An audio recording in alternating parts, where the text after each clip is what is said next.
and then we'll get into some principles that came up from last night's hands, maybe one from mentor-mentee night on Sunday night. But today, we're going to try and steer things away from bidding. There was one question I had via email that we'll get to, but we're going to try and steer this away from bidding and into declare play and defensive play fundamentals for today's talk.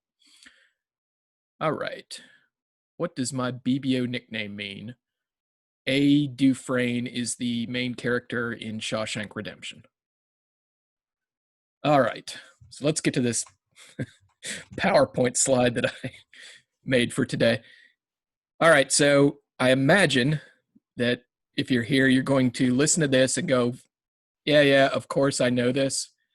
But let me tell you, I'm observing a lot of violations of some of these basic things. And if you're not getting this, you're not sharing the slides. Basically just makes your work as a defender guesswork that doesn't need to happen. Okay, if you see good defenders playing against you and you wonder why they know certain things, it's because they're following these principles. They've got the principles locked down. So what we've got at the start is a suit where opening leader leads small from queen fourth. And we'll say it's against no trump. Are you trying to share slides? Because you're not I am. Oh, I'm not sharing? Lance, you are not. Okay. Well, you're sharing, but not the slides. Oh, what am I sharing? We see the hand. Like BBO hand? Yes. Huh. Okay, let me see if I can figure this out. New share. Huh. I thought it just went to whatever was on my right monitor, but here we go. How about that? Yep. Okay, cool. Yeah, still not really know what I'm doing with this Zoom thing. Okay, so let's talk about third hand play, third hand fundamentals. We all know that you're supposed to play third hand high. Okay, so in the example, you're going to be the hero with the Jack 10-9, and your partner has led a small card, and the dummy has 3 small cards. Okay, so the lazy thing to do here is to say to yourself, what could it possibly matter? I have the Jack, the 10, and the 9. They're equivalent cards. But, and to you, maybe it doesn't matter, but you've got a partner on your team who is maybe going to get back in later on in the hand and needs to know what's going on. Okay, so let's say you do it the wrong way. Let's say that you actually play the highest of equals. Maybe you do that because you just don't know, or maybe you do that because the Jack is actually the card you would lead if you're playing first to the trick, or maybe you just don't think it matters and you randomly put one out there. Okay, so how's this first trick going to go? It's going to go small, small, Jack, and declare is going to win the ace. Okay, and if your partner gets back on lead, he's going to have no idea where the 10 and the 9 are, right? Because from declare's perspective, if he had all those cards, like say you had the ace, the king, the 10, and the 9, the first trick would have gone the same exact way, right? It would have gone small to the Jack, and then declare would have won the ace from ace, king, 10, 9. But if we do it the right way, the reverse way, you can either derive this by thinking about it from time to time. That's kind of what I like to do when I need to have something make sense to me. If you do it the right way, which is the lowest of equivalent cards, here the 9, watch how much easier this makes your partner's life. The first trick goes small, small, 9, and declare, shrugs and wins the ace. And now look how your partner can reason if he gets back in first. He can reason, well, the cards that I'm not seeing are the 10 and the Jack and the king. Well, we pretty much know that partner would have played the king third hand high if he had that. So he doesn't have that. What about the 10 and the 9? If declare was looking at the ace, king, 10, right? It shares the information with partner. When you play the 9 and declare has to win the ace. Because if declare had ace, king, 10 or ace, king, Jack, he would have won the first trick cheaply, correct? Certainly he's not going to spend the ace when he's got ace, king, 10, or spend the ace when he's got ace, king, Jack. So if you play the lowest of equivalent cards, that's going to be the most helpful in letting partner discover the layout of the suit. If you want just a way to remember it, you don't care how it makes sense, that sort of stuff doesn't interest you, it's just the flip of what you do on opening lead. On opening lead, you lead the top of touching cards. Third hand play, you want to play high, but the lowest of touching cards. Okay, so let's do a little quiz here. Let's say this time that you are the opening leader. You're the hand that has king 9, 5, 3, 2, and you're leading against no trump. And your partner and declare play these cards to the first trick. So let's say we lead the 3, fourth best, from king 9, 5, 3, 2. And our partner plays the jack. And he's following the principles we just talked about. Okay, declare wins the queen. Where's the ace? Declare has it. If partner had the ace, he would have played third hand high. Okay, you've got the king, right? He would have played the ace if he had it. Therefore, declare has the ace. Who's got the 10? Also declare, because if your partner had jack and 10, he would have played the 10. Okay, well, what's this ever going to do for us? Well, if you can picture that declare's got ace, queen, 10, you can't afford to lead the suit again from your side, okay? Because you're going to be giving declare another free finesse. Whereas if declare plays the suit himself, he's always got to lose a trick to your king. Okay, so if you can figure out that declare's got ace, queen, 10, and we play this suit again, it needs to come from partner's side towards you, not the other way around. That's why this is important. How about another one? Okay, this time we lead from king 10, 5, 3. Dummy has 2 small cards. Partner plays the queen. Declare wins the ace. Where's the jack? Declare's got it. Okay, and the reason, again, that this is important is we don't want to, get back in first and ever hopefully lead a small card towards partners. We're just guessing. I mean, without these principles, it's scratch off. It's lotto. The game is a lot better if you can draw inferences. To me, it is anyway, right? You don't want to do something like lead a small card and cross your fingers that partner has the jack. We know he doesn't have it. He played the queen at trick 1. He would have played the lowest of adjacent honor cards. And again, the idea is we want partner to be leading this suit through declare's known jack into our king 10. We don't want to be leading it from our side. All right, this time we lead the 4, fourth best, from jack 8, 7, 4 deuce. Dummy's got 3 small cards. Partner plays the 10. Declare wins the king. There's 3 missing cards: the ace, the queen, and the 9. Where are they? They're all with declare. If partner had the ace, he would have played that. Therefore, it's with declare. If partner had the queen, he would have played that. Therefore, it's with declare. If partner had the 9, and we already know he's got the 10, we would have seen the 9 at trick 1, not the 10. Therefore, we know this suit. We know that partner had the singleton 10, and declare has ace, king, queen, 9. And again, we can't afford to lead the suit from our side again, because if we do, we're leading into declares tennis, into his remaining ace, queen, 9. Okay, so we don't have to be hopeful about this stuff. We just follow basic principles, and the hand becomes a lot easier.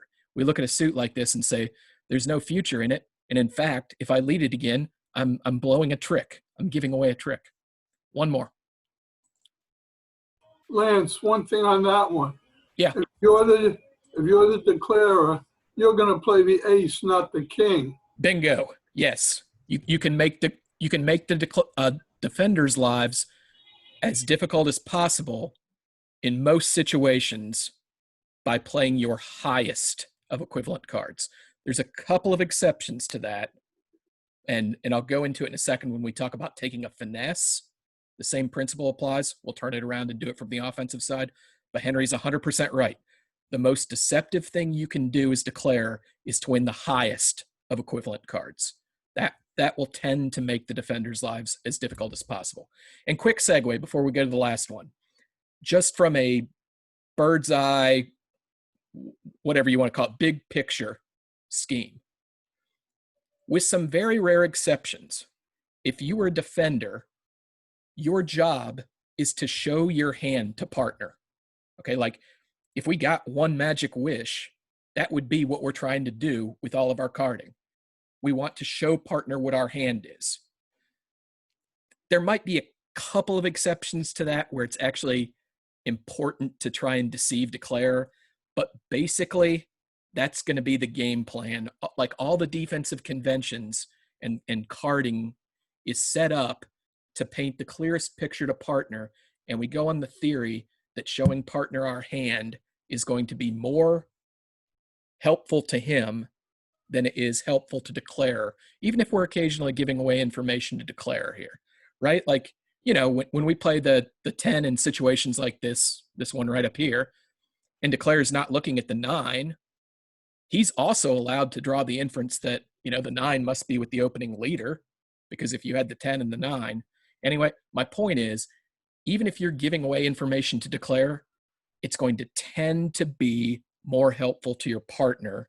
So we're going to go along the premise that our objective, as legally as we can do so, like we can't literally put our hand up on our face.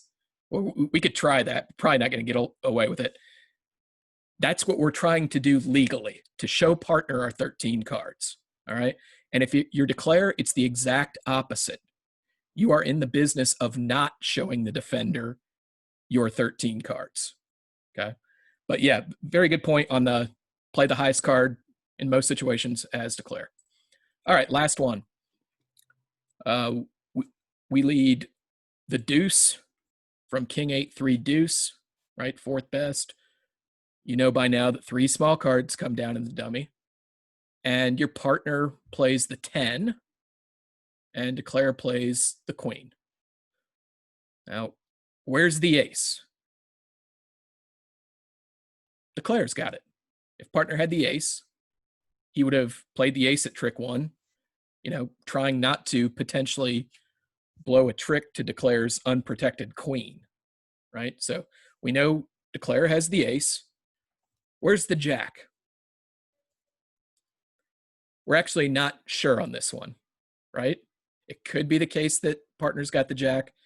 It could be the case that declare's got the jack. Who's got the 9? Declare's got the 9. We know about these cards. We don't know about the jack yet. But let's say again that declare's actually got ace, queen, jack, 9.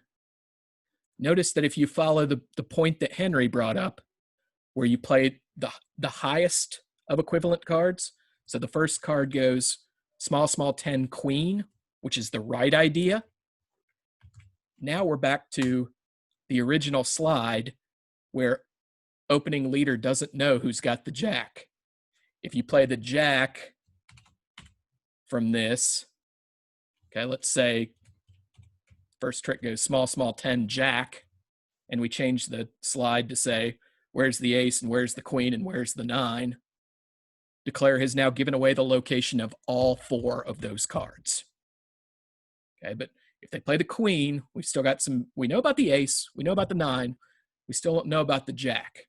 Okay? Anyway, that's the idea. Third hand high, but lowest of adjacent cards. If your partner can count on you to be following these principles, it's going to make the detective work of figuring out the hand a lot easier. Okay, it's gonna lead to a lot fewer blown tricks. And just remember, if we were granted a genie on defense and he asked, what do you literally want to do? The idea is, I would like to show partner my 13 cards. He can look at his, he can look at the dummy, and if he's an experienced enough card player, he can kind of figure out what to do. Okay, and that's, you need that experience also. But the first step would be, hey partner, here's my cards. So anything we can do to approach that ideal is a good thing. All right, so that does it with the slide. Let's go to some actual hands here. Okay, so do you see hands now, or maybe if I have to hit new share. Okay, I think you should be looking at a BBO hand Yes, we now. see it. Great. Okay. So this one's kind of just a general problem. And we're going to put this under the heading of detective work you can do as declare. And I toyed with hiding the east-west hands for this problem, but then I rationalized to myself, because I couldn't figure out how to make it work, I rationalized to myself that it would be easier to see if you're looking at all 52 cards. So anyway, let me give you an auction. West deals, let's say it goes a spade, pass,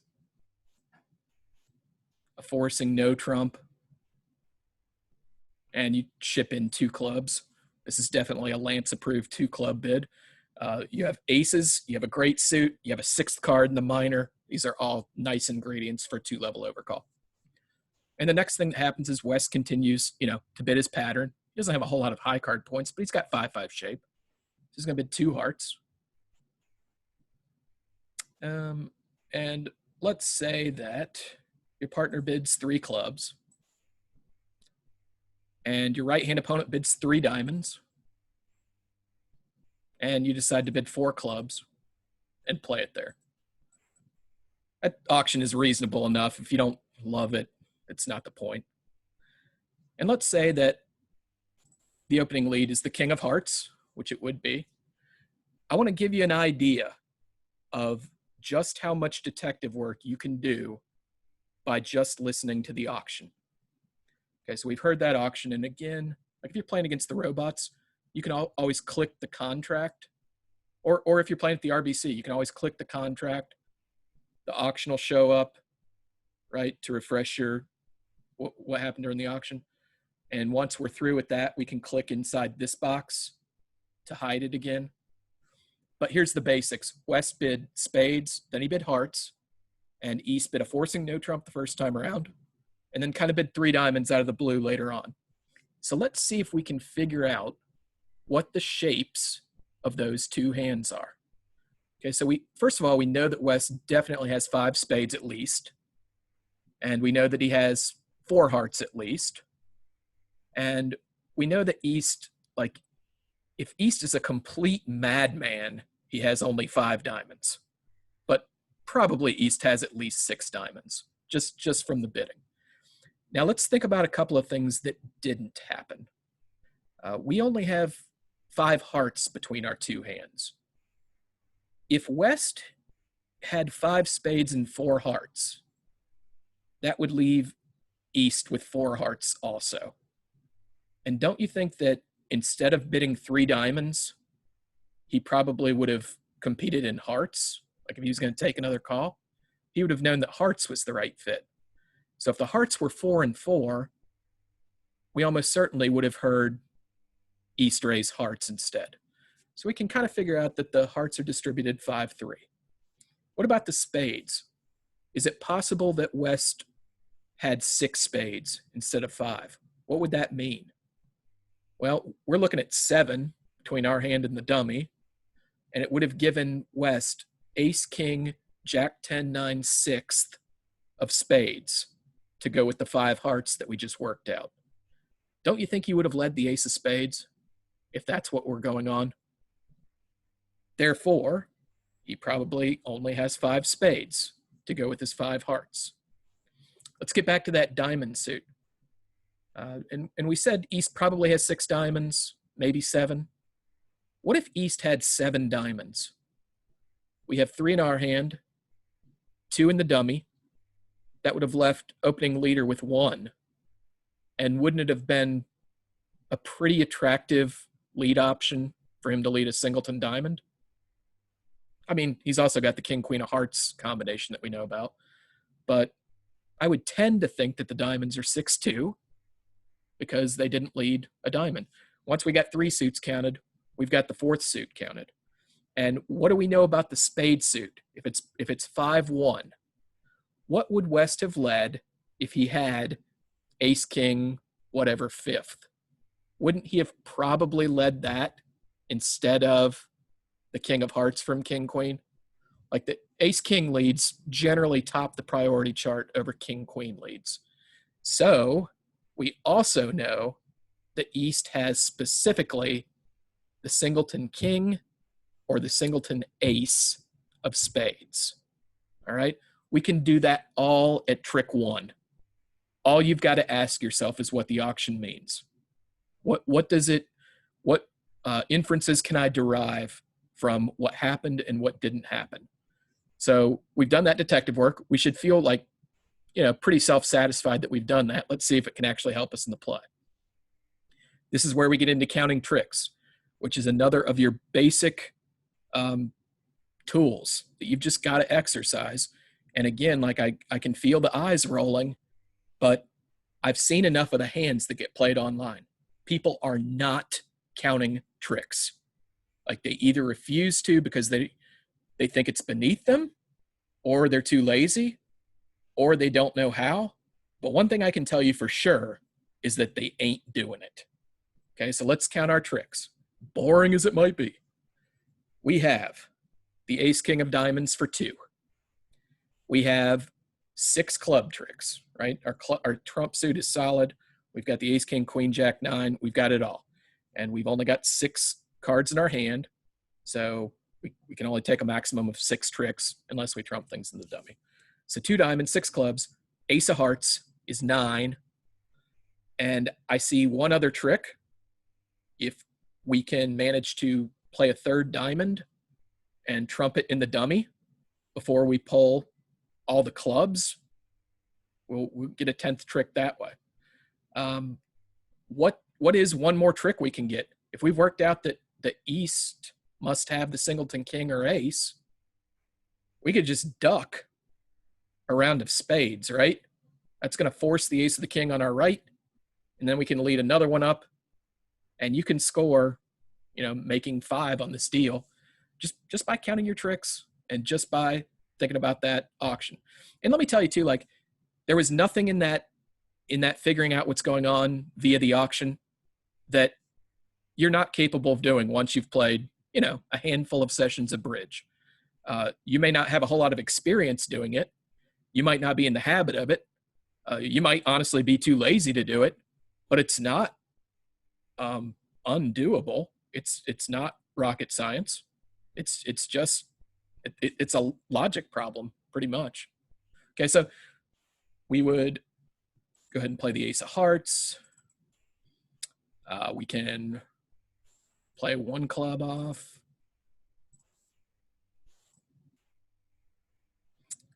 We can go ahead and play another club. That's fine. We only need 1 of the dummies trumps. All right, and it's going to show out of diamonds, which confirms our original count. We now know it was 5, 5, 2, 1 for our left-hand opponent.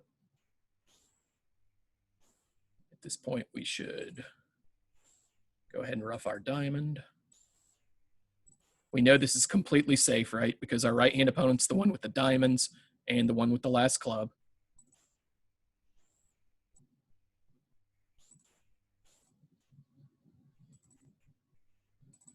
Just rough a heart back to hand. Pull the last trump.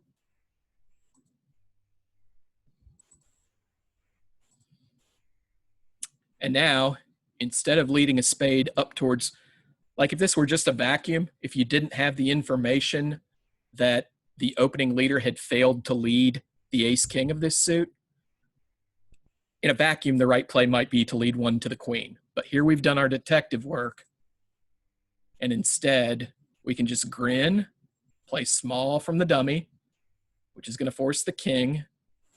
He comes back with whatever card. We rough it in our hand. And now we can lead a spade through the ace jack towards the queen and 1, making 5. Okay? It's just Sherlock Holmes. It's just detective work. It's just listening.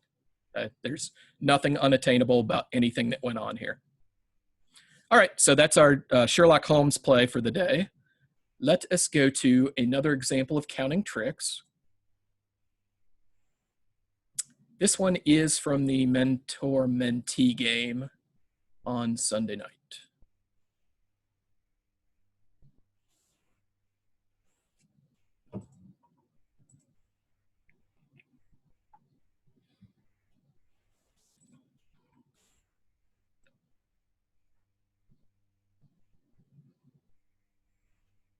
is going on here? Deal source. Use save deals. Zoom July 1. Redeal. Here we go. Here we go. So most tables played 4 hearts on this hand. I'll give you an example auction. Again, tonight's focus is not auctions, but we'll talk about this one quickly. North's going to go ahead and open a diamond. East bids a heart. This is a very, very good 1 heart overcall. South is going to pass. I think even I'd pass here with my two count. West has a good hand with support for partners overcall. So I saw some people who might just not have experience with Q bids. Maybe the mentor hadn't talked to the mentee about them, or we just don't know, whatever. So I saw some people bidding 3 hearts here. And this is actually a sequence you kind of want to replace with just a Q bid of their suit to show a good hand. If you can count on your partner to Q bid with the good hands with support, what does that 3 heart call become? Well, now we can use it for preemptive. We can just use it for a hand with shape that wants to immediately get to the 3 level, but wants to also jam the opponent's auction, right? Because they're scared about the prospects of defending the hand, or scared of the prospects of giving the other side an easier bidding sequence. Okay, so 2 diamonds here. Partner, I have a good hand. Good in this context should mean invitational plus. Okay, so something like 8 losers or fewer with at least 3 trumps. And let's say it goes pass. Yeah, maybe North would double. Maybe they would bid 3 diamonds. Who knows? But really, like, East should bid 4 hearts. If not, maybe even making a slam try. You know, you should definitely get the 4 hearts. And this is how the play went at most tables. South doesn't know any better, right? I guess if you were looking at all the cards, maybe it would be harder on declare if you let a club. Like, then there would be a little bit more work to do. If we look at our double dummy, it actually doesn't matter. All the cards that we could lead, all 13 of our cards literally have a green 2 by them, which means that if declare plays this right, she's going to end up with 2 over tricks. But most people would lead the 10 of diamonds. It happened at almost every table. Your partner bid the suit. You always get a ride home if you lead partner suit. And went ace. Notice here, call back to the start of the talk. If you see this first trick is South, we know who has the king of diamonds. We know it's on our right because partner holding both the ace and the king would have played the king. And what happened was they came back with a diamond.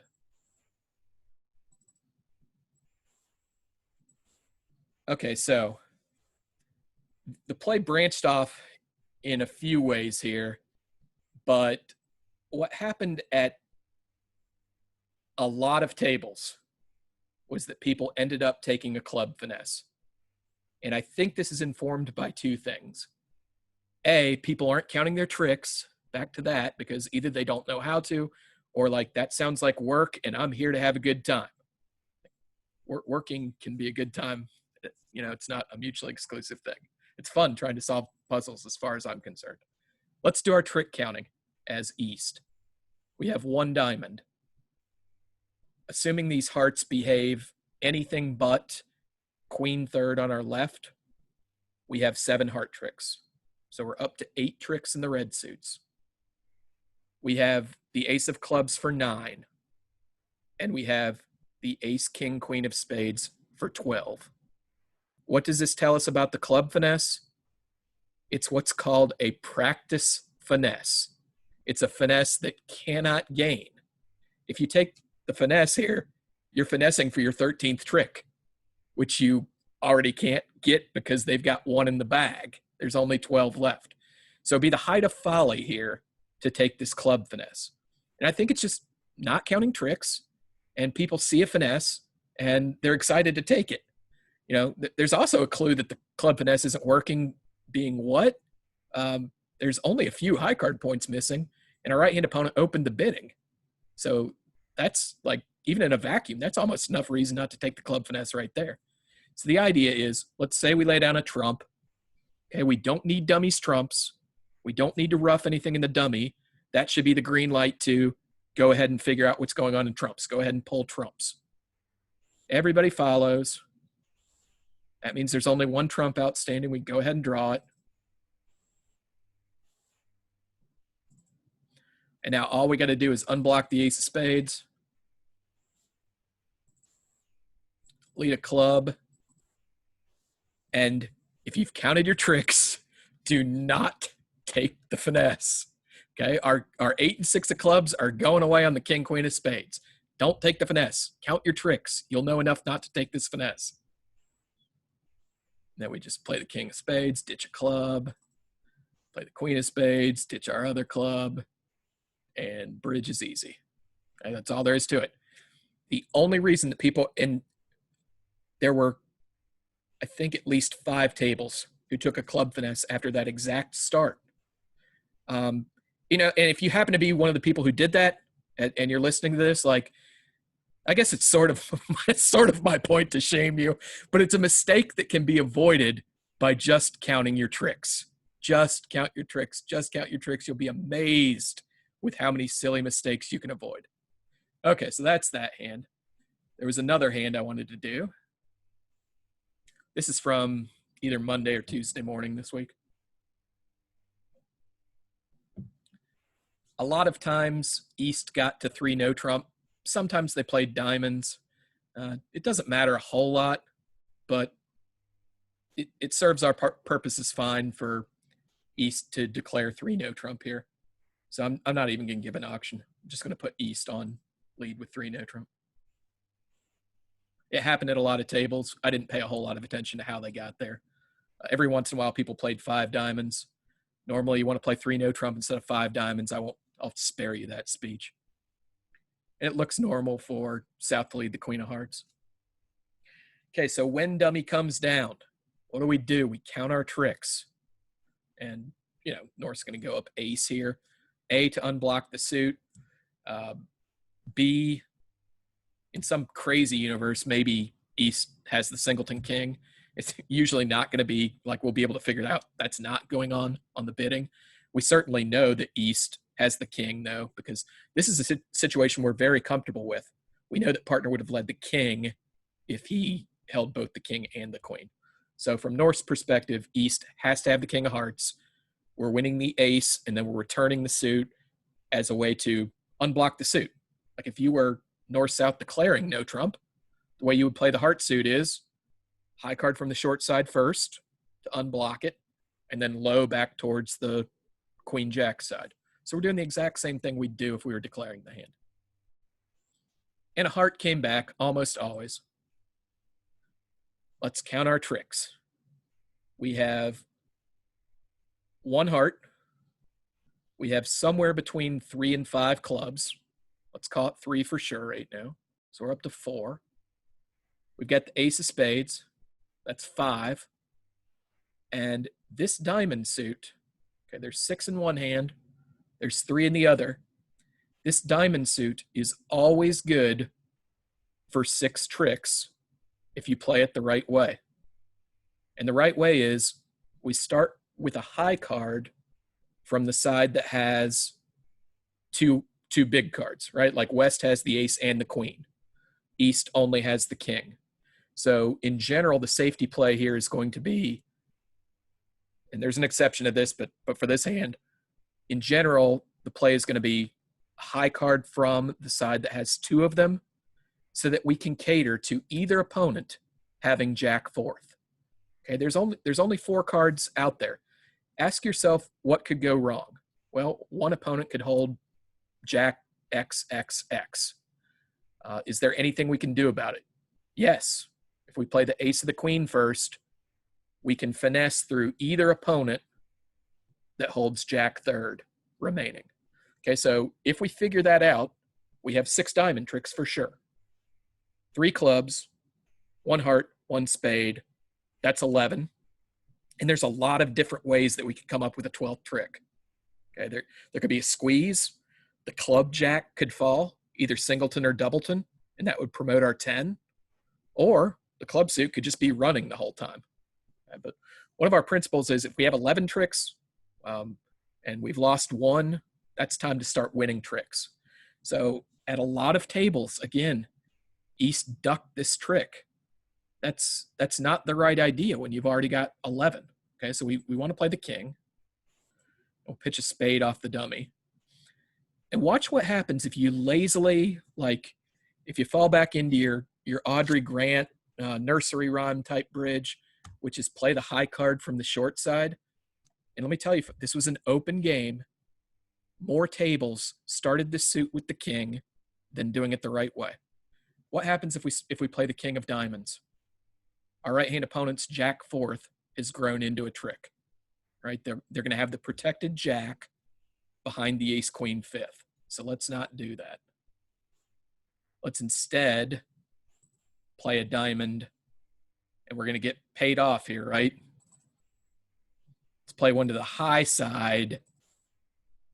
And now you'll notice if either opponent shows out here, we can still cater to it. Okay, so we can still now play a diamond to our 9, right? And the whole suit is ours. We unblock this. Yeah, let's not do that. It doesn't actually matter, but so we unblock the suit. We go to the queen of clubs. We run our diamonds, and in the end, we try to run the club suit. And it turns out it's going to run because the clubs were 3-3. It's making 6. A very few people made 6 on this hand. And it's just a place where by being careful, by counting your tricks, you can pick up a coupon for half a board worth of score on the house for free, just because you're thinking and other people are too lazy to do it. Okay, again, nothing to this hand. Just realize that if you go through the process of asking yourself what can go wrong in the diamond suit, and then you notice, aha, there's a way to cater to either hand having jack fourth, and then we realize we count our tricks, it's 11 for sure. We've already lost 1. There's possibilities for a 12th. Let's go ahead and win this and see what happens. And you fall right into making 12 tricks. Okay, if you're just on the, let's see, I have the king and I have 4 cards between the 2 suits. I know there's a nursery rhyme that was 13 minus the number of honors that I had. How many times am I supposed to duck? Do I have the 10? It's nonsense. Just count your tricks. Just count your tricks. All right, so that's another counting tricks one. And what else do we have here? This is the practice hand that I showed you. So we are done with the hands that I set up, and we're ready to get into stuff that happened Tuesday night. Let's go right to deal. Actually, let's start with a weird one. Let's start with 8, because this generated a question about the auction too. Export to table.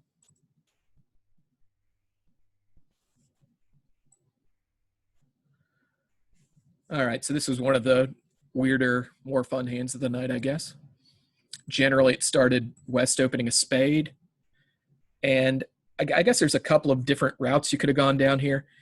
You could have used Michael's and then kept on bidding until the cows come home. Some people stopped at a part score. This hand is strong enough that you want to be bidding a game for sure.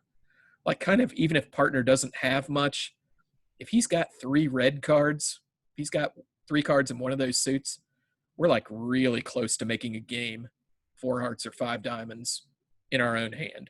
So I don't think partner could ever talk me out of stopping shy of a game here. So until we get to a game, I'm going to keep on bidding. So one idea is you could use Michael's. I actually decided the auction might be a little easier if I doubled. And there were plenty of people that did that. Went pass. And I think that South should probably bid 1 no trump here. The other option that was actually selected by a very good player. So it made me question this a little bit. There was somebody who just passed one spade.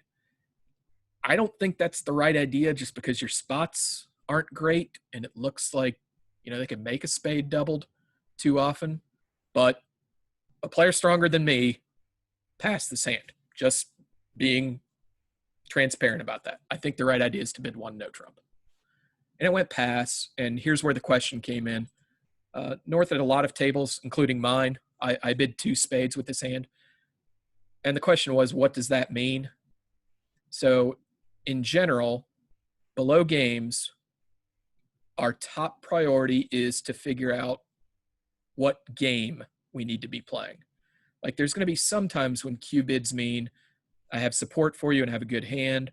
There's going to be some times when it's control bidding for slam, and that would only be after we know we're in a game force and we know what trumps are. Neither of those can really apply here. So that the Q bid here just needs to be, I've got some gigantic hand. I'm not sure what to do with it. Could you keep on describing something? And I told the person that asked about this, there's probably some inference that North has, at least 5 hearts here. Why? Because 3 no trump and 4 hearts would be the most attractive targets on most auctions.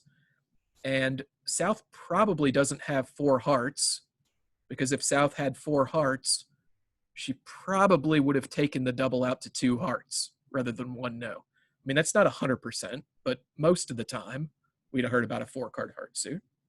And what happened from there was South, I think, made a pretty thoughtful bid here, bid their 3-card heart suit, maybe on the theory that what I was just talking about, maybe just it's kind of their longest suit and it's a major. So maybe that's what partner wanted to hear. And it actually went pass 6 hearts, which is makeable and which was played very well, actually, by one of the 2 people who won last night. John Gritman declared this hand as South and made it. While we're here, this checks off another bullet point for me for tonight's talk. Without going through the play too much, at some point we are going to need to tackle this diamond suit. And one of the bullet points I wrote in today's email was, don't waste your 10s. Look what happens if you attack this diamond suit by leading the 10. Okay, it goes queen per force because West has no choice. It goes ace by North. And now look what East has left. He has the king 8-7 over the jack 9. Compare it with, so there's no point to leading the 10. There was another pair that was in slam that led the 10 and was duly punished. What if we just lead a small card? It goes small, queen, ace, deuce, and now what have we got left? We've got the jack, the 9, and that precious 10 left, which is going to restrict our diamond losers to 1, which is all we can afford in the slam. Okay, so you can make 6 hearts on this hand. It's a little bit of an optimistic contract, but if you're there, you might as well make it, and you might as well not waste the 10 of diamonds. Watch out for these spot cards. People waste them all the time. Think about a suit that's like queen empty third opposite ace jack third. All the time, I see people leading the queen. That can't be the right idea. The only legitimate way to pick up 3 tricks in this suit is if you catch the king singleton or the king doubleton over the queen. But if you lead the queen, you blow its power. You've got the ace and the jack that you're leading towards. You don't need to lead the queen. Okay, and it's the same thing about the 10 here. So we've got that knocked out. Let's go to hand 1. Okay, we got about 15 minutes. I'll make sure there's a couple things that I feel are super important. We'll kind of go in order here. Hand 1. Export to the table. I have preempting 3rd hand play, 4th hand play, and you don't have to bid thin games at match points, all highlighted for this. Right.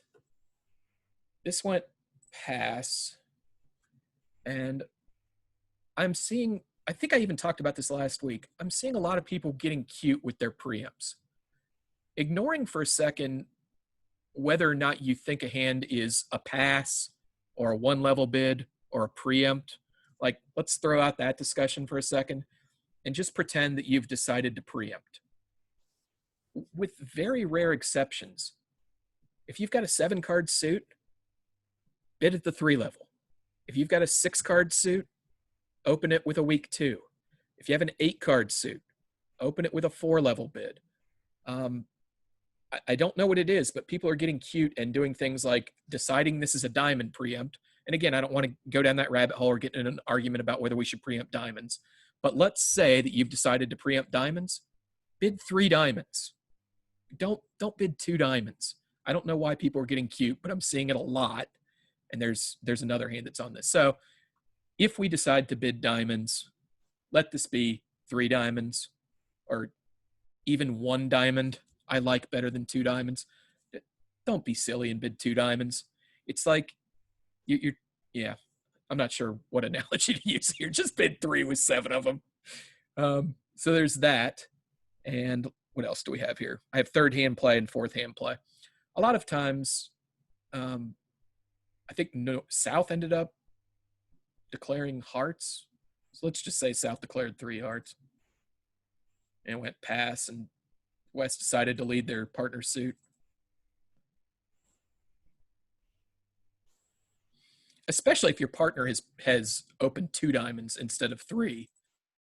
Remember that, and we saw the 10 at trick 1. Remember that the right idea here, 3rd hand, is to play the lowest of equivalent cards. So with the 10 gone, the 9 is the right idea. If the 10 weren't gone, the jack would be the right idea. I saw it at a bunch of tables that went queen. And if I'm sitting West at this point, particularly if my partner has been cute and opened 2 diamonds, I'm going to think that declare's original diamond holding was king, jack, 10. Certainly, I could trust partner to play the jack if he had queen and jack. So therefore, declare had king, jack, 10. These things add up. They add up. You'll never know when it might be important for your partner to figure out, one suit and draw an inference about another suit based on this. It's just sloppy if you don't do it this way. And I hope the slides convinced you of why it's important to play lowest from equivalent cards, why that's the most helpful thing to your partner. Okay, so that's 3rd hand play. Oh, the reason I brought up you don't have to bid thin games at match points. Most people played 3 hearts, I think, on this deal. So we can go to the comparison.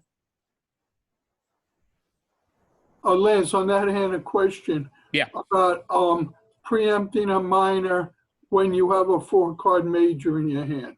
Yeah, let's table that for now because I got a lot of other stuff I want to get to. And I've done ad nauseum videos on what I think about preempts. Okay.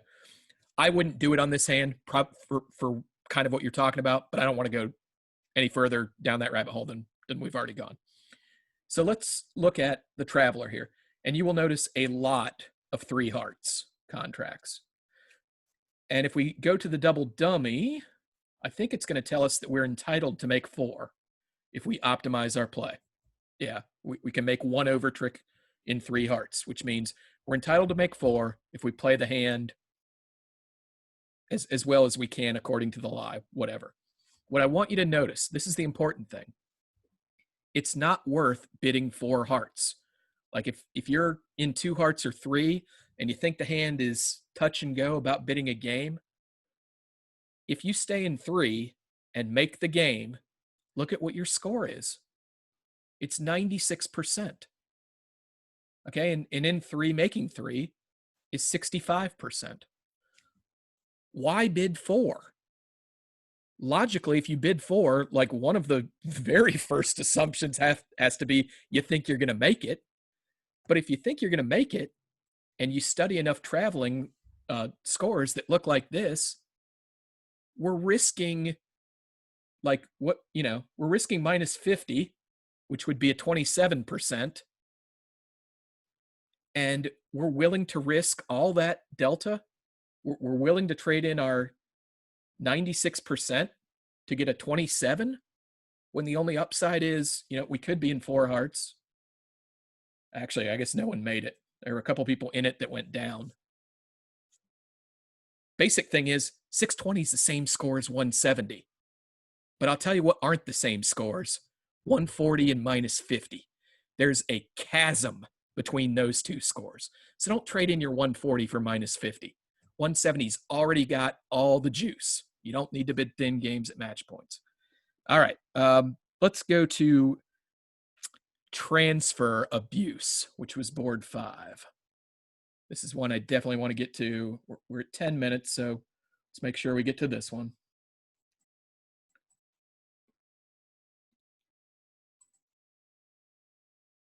Board 5.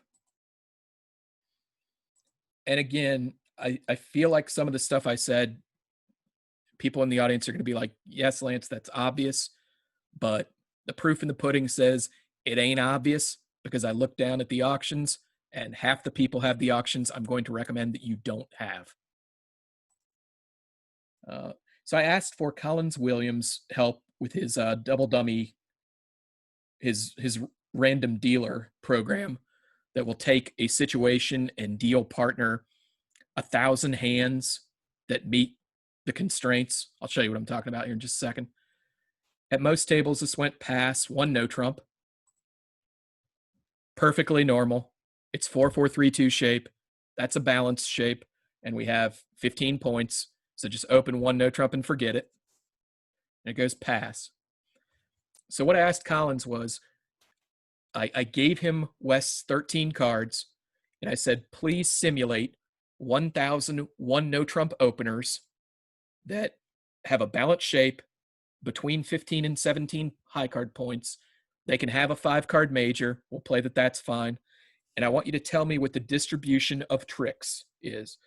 And the kind of the main question I was getting at is, how often is 3 no trump going to make when we hold these West cards and our partner has a 15 to 17 no trump? And my gut feeling was about 2/3 of the time. Maybe that's a little high, maybe somewhere between half and 2/3 of the time. If I held this West hand, I wouldn't be thinking twice, honestly. I would just be bidding 3 no trump.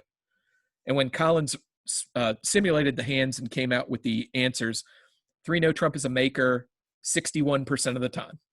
Okay, 612 out of 1,000 no trump openers opposite this dummy could make 3 no trump. 61% is a game you want to be bidding at match points. Okay, that's good stuff. But the thing is here, like, first of all, insist on a game with this. Don't get cute and pass. Don't invite.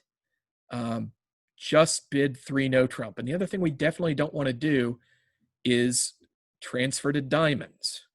Okay, particularly when we are playing the 2 spades as a transfer to either minor, which a lot of people are doing. It's suboptimal, but you got to start somewhere. So there's no huge deal, but let me show you the problem. If we bid 2 spades here and we alert the opponents, transfer to a minor, what's going to happen is the East is going to bid 3 clubs, right? Because he's got to cater to you having just a junk hand with 6 or 7 clubs, and what you're trying to do is play 3 clubs. And the next thing that's going to happen in your brain, I think, is, oh, I'm very excited to let partner know about my diamonds. I'm going to bid them. And the next thing that's going to happen is pass, pass, pass, which might disappoint you. And you're sitting there thinking, like, why didn't partner take another call? Well, partner doesn't know you have this good of a hand. You could have the same shape without the king of spades, without the king jack of diamonds.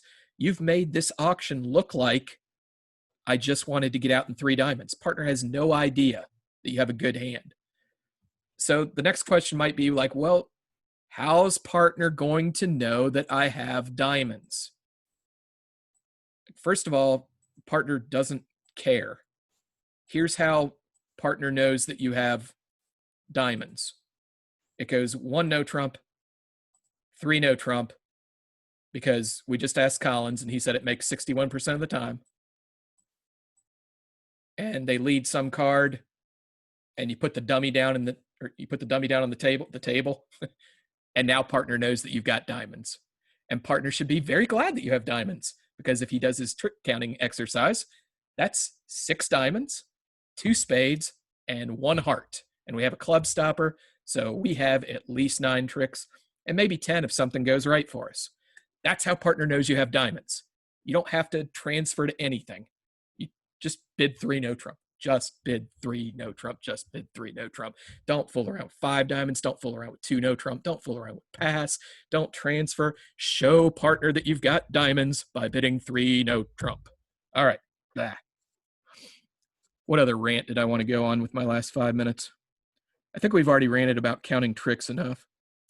We've talked about match points. We've talked about don't waste your 10s. Let's go to board 12. There was something else. Oh, no, let's go to... Yeah, let's go to this one.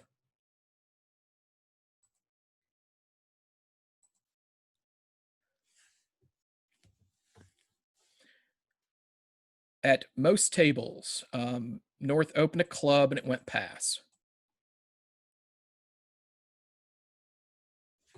Let's talk about this for just a second. You've probably heard me talk about you might want to open a diamond sometimes when you've got 4 diamonds and 5 clubs and you intend on bidding both suits. Here we can just go ahead and open our club. Why? Because we always have a convenient rebid. We still have the spade suit to talk about. So like if we had 3 spades and 1 heart, we would probably want to open a diamond and come back with 2 clubs. But since we've got 4 spades, we're never going to have a rebid problem. We can open our longer suit and come back with 1 spade. So that'd be how I would do this. There was a question I got that was started with partner opening a diamond. And let's talk just briefly about this. When you are getting introduced to 2 over 1, I think it gets drilled into people's heads that if you bid 2 over 1, that's the way you set up game forces. Well, regardless of whether we're playing 2 over 1 or standard, as long as responder keeps on bidding new suits, that's forcing also. So the idea is with the south hand, we can just bid 1 heart. Partner's probably going to bid 1 spade. And now when it comes back to us, if we don't know where to place the contract yet, like I think we do here, we just bid 4 hearts. But let's say we didn't know where to put the contract. This would be the time for things like 4th suit forcing, if you didn't know what to do. Long and short of it is, you don't have to establish that game force right off the bat. One way to think of it is 2 over 1 is game forcing, but failure to 2 over 1 is not necessarily denying game forcing strength. Okay, so I think this auction would go 4 hearts. And we've got time for 1 more. Let's make it this one. This was not the one. Oh, we doubled off 5 hearts. Along with that theme of not getting cute as the preemptor.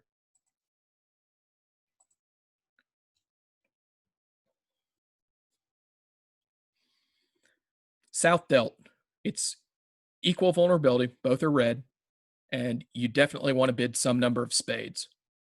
Please, if you don't want to take my word for it, look at all the super strong South players who were in the field last night.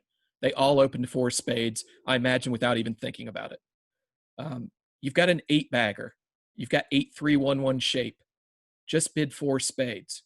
If I can't convince you that 4 spades is right just because you've got an 8-bagger, like that would be the easy way to do it, is just take my word for it.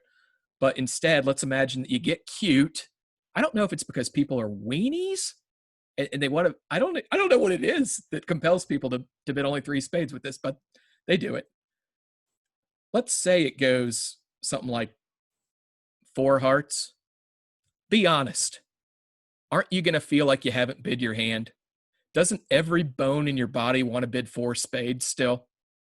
So if you can predict, by an exercise like this, that you're eventually going to want to bid 4 spades, do it immediately. Look how much harder it is for For East, if you open this hand 4 spades and don't get cute, let's flip it around and take it from the East perspective. Weren't you a lot more comfortable bidding 4 hearts over 3 spades than you are in this auction? Like, this auction should be scary. It feels like it might be right to bid, but we've only got 5-4-2-2 shape. We could easily see this going way wrong. And in fact, at some tables, it went 5 hearts. East is kind of guessing here. Like, I think I would have passed, but I have no strong conviction about that. What I want you to see is you're squirming. Who knows what's right here? We're going to be guessing.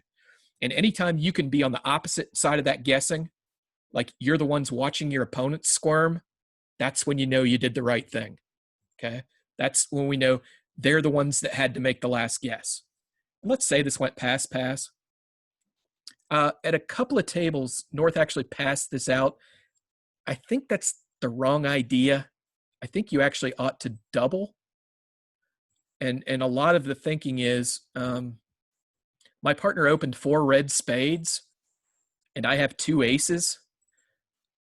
From what I could tell, like if I put this dummy down and the auction had been 4 spades, pass, I expect that partner can make this a lot of the time. Like 2 aces are great cards to have here, even though I only have 1 trump. Like, look at the actual hand. If the spades behave 2-2, that's 10 tricks. We've got 2 bullets and 8 trumps. Anyway, if you get that far, you've got to realize, like, we had 620 points of equity in this deal.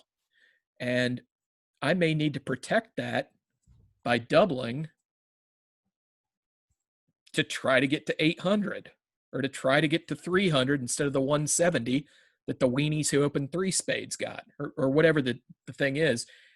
I thought 4 spades is a maker, and you need to double 5 hearts to try and get your compensation. Like 4 spades is making, and 5 hearts is down 3, I believe, on good defense. But if you don't double, you get 300, and we can look at the board. Look at all the 620s. If you get 300, like it's 25% or something. 200 was 15%. If you get 800, now you've leapfrogged all the 650s. All right. And if you get 500 or 200, it turns out you couldn't get back up to 620. Oh well, you did your best. You got half a board from the people who didn't double, at least. Maybe it went 4 spades, pass, 5 hearts at a lot of the tables. And if you're bold enough to double, you'll beat those pairs, right? Because they'll be getting 100, 200, 300, and you'll be getting 200, 500, 800, or they'll be getting 100, and you're getting 200. Anyway, this is the type of hand you would love to put down in the dummy for 4 spades. So when they bid 5 hearts and it's in a guessing situation, we kind of have to shrug and double and see if we can get our equity back. I think I've hit the big points. Hope you enjoyed this talk. I'll put it up on YouTube. Reminder of upcoming events for the RBC. Tomorrow night, we have a 0 to 100 game, and we have an open game. I noticed that attendance was down a little bit last week, but I think that was because ACBL was concurrently running the regional event that was paying off gold points. So I expect those games are going to rebound a little bit this week. And remember, we're super focused on that 0 to 100 game. That's a game we need to grow and encourage people to play, because eventually those are the people that feed the open game. And we all want open games. We all want more friends and more competition. And of course, more master points, because we're all master point so-and-sos. Anyway, that's what's on for tomorrow night. Then we'll play again next week, Tuesday and Thursday. Mentor-mentee on Sunday night was a big hit. There were 55, 58 pairs, something like that. All right, so we'll do this, the 2 games tomorrow night, 0 to 100 and open, and then we'll rinse and repeat and play again next week and talk again next Wednesday. Hope you guys enjoyed this, and have a good rest of your evening. Go hit Chris Moll's game if you need a game. There's a game at 7 o'clock. Play that. All right, later.